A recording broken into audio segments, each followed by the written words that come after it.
এখন বাজারে ইলিশ মাছের হইচই শুরু হয়ে গিয়েছে। বাজারে গেলেই ভালো ভালো ইলিশ মাছ দেখতে পাওয়া যায়, তাও আবার ওপার বাংলার ইলিশ। আজকে ইলিশ মাছের দই সরিষা রান্না করব। এই রান্নাটা কাঁচা মাছের করব। আর কর্তা মশাই এক ফোঁটাও বুঝতে পারলো না যে মাছটা না বেচেই আজকে রান্না করেছে। বাড়ি সবারই আজকে এই দই সরিষা ইলিশ খুব ভালো লেগেছে। রেসিপিটা আমার না, রেসিপিটা দিদি আমাকে বলেছে। আচ্ছা, তোমাদের অনেকেরই কোশ্চেন যে আমার আর দিদির আদৌ সম্পর্কটা কি, নাকি দুই বোন, না দুই যা, নাকি অন্য কোনো সম্পর্ক। তো চলো সবকিছুই আজকে এই ভিডিওতে বলবো। দিন ধরে দেখা যাচ্ছে যে সকাল সকাল একটু বৃষ্টি পড়ছে।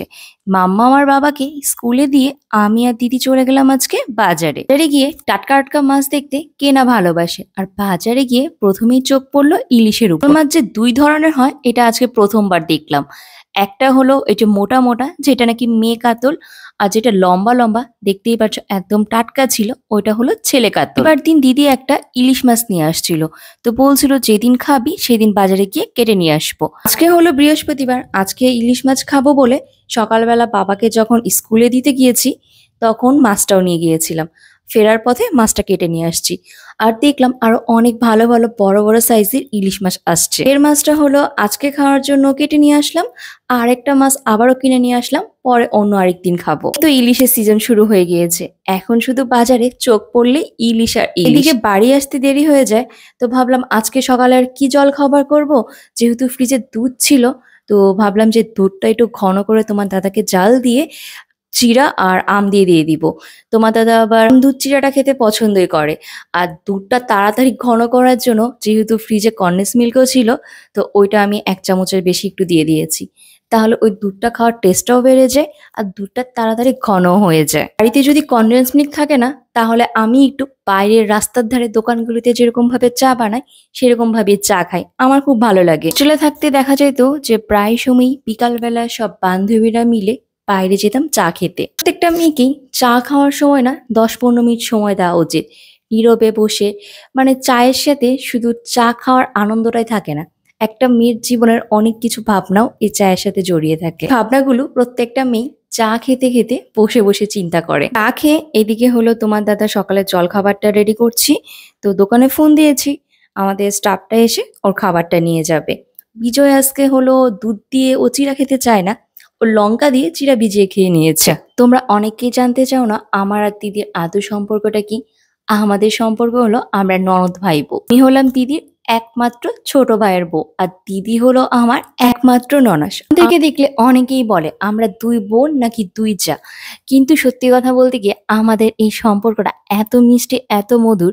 সবসময় চাই যে ভগবান এই সম্পর্কটা যেন এইভাবেই রাখে। এই দিদিকে আমার লাইফের একটা বড় বোন হিসেবে পেয়েছি, আর দিদিও আমাকে তার জীবনের একটা ছোট বোন হিসেবে পেয়েছে, এবং আমরা এইভাবেই সম্পর্কটা চালিয়ে যাচ্ছি। তো চলো এখন তোমাদের সাথে এই দই সরিষা ইলিশের রেসিপিটা শেয়ার করি।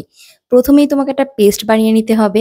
আমি এখানে সাদা সরিষা, কালো সরিষা আর হলো পোস্ত, কাঁচা লঙ্কা দিয়ে একটা পেস্ট বানিয়ে নিয়েছি। একটু বেশি করেই বানাবে, তাহলে গ্রেভিটা অনেকটাই হবে। এখানে আমি ইলিশ মাছটা ভালো করে ধুয়ে লবণ, হলুদ আর টক দই দিয়ে আগে ভালো মতো মাখিয়ে নিব। আমার দাদা আবার ইলিশ মাছটা কাঁচা কোনো কিছুতে রান্না একদমই ভালোবাসে না।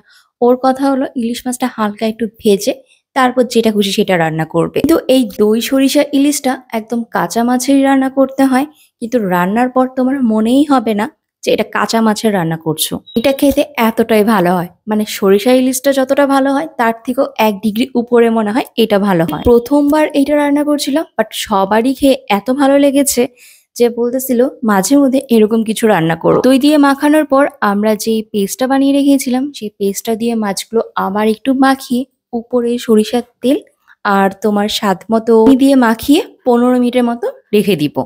কিন্তু এইটা কিন্তু মাছ সহ তোমার একদম চুলাতে দিয়ে দিব না।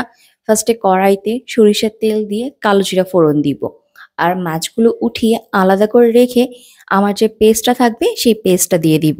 পেস্টটা 5 মিনিট একটু নাড়াচাড়া করে এটা তোমার ডুবে থাকবে সেই পরিমাণে এখানে জল দিয়ে দিব। জলটা যখন একটু ফুটে যাবে তখন মাছগুলো এক এক করে দিয়ে দিব। দেখতেই পারছো আমার কিন্তু জলটা একদম ফুটে গেছে, তো আমি সব মাছগুলো এক এক করে দিয়ে দিব। আর এটা একদম 15 মিনিট ঢেকে রাখবো। 15 মিনিটে মাছটা উল্টাবো না, দেখবো না, কিচ্ছু না। 15 মিনিট তোমার হলো লো মিডিয়াম আছে ঢেকে রেখে দিব। 15 মিনিটেই তোমার মাছগুলো একদম সুন্দর মতো সুসিদ্ধ হয়ে যাবে। দেখতেই পাচ্ছ আমার কিন্তু প্রত্যেকটা মাছই খুব সুন্দর মতো সিদ্ধ হয়ে গেছে।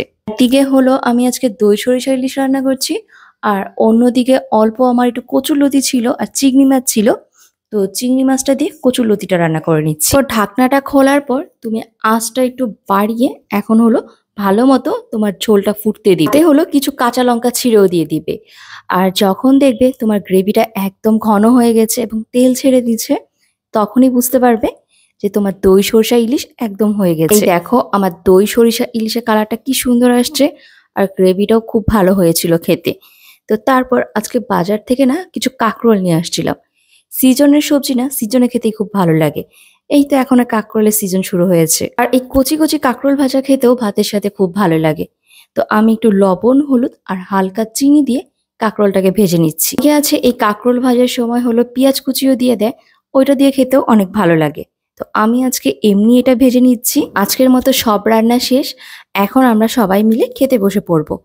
আর দেখো না, দই সরিষা ইলিশ, কচু শাক, ইলিশ মাছের মাথা দিয়ে কাঁকরোল ভাজি আর লতি। চলো বন্ধুরা, ভিডিওটা তাহলে এখানেই শেষ করি।